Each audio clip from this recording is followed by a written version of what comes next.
বাড়ির পাশে মেলা বসেছে আর প্রতিদিন যাব না সেটা কি হতে পারে। তো ছেলের আবদারে ওকে নিয়ে চলে গেলাম আবারও মেলাতে। তো নমস্কার বন্ধুরা, আমি পম্পা। আমার নতুন আর একটি মিনি ব্লগে আপনাদের অনেক অনেক স্বাগত। মেলায় গিয়েই ছেলের প্রথমেই বায়না থাকে রাইড চড়ার, তাই ফার্স্টে গিয়েই আগে রাইডের টিকিট কেটে নিয়ে উঠে পড়ছি এখন ময়ূরপঙ্খীতে।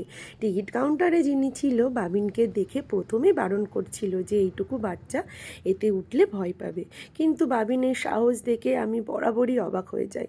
ও কিছুতেই ভয় পায় না, এই বড় বড় রাইডগুলো ভীষণ এনজয় করে। তো দেখুন, ওর মুখ দেখলেই বুঝতে পারছেন ও কতটা খুশি ছিল রাইডটা চড়তে। তো তারপর ওইখান থেকে নেমে ওর আবদার ও বেলুন ফাটাবে।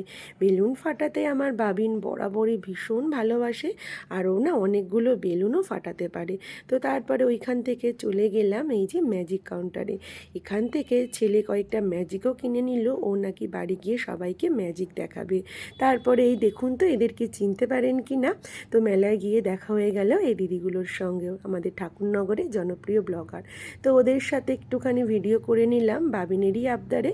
তারপরে এই দেখুন আমাদের মেয়েদের সব থেকে ইমোশনের জায়গা এই ইয়াররিং।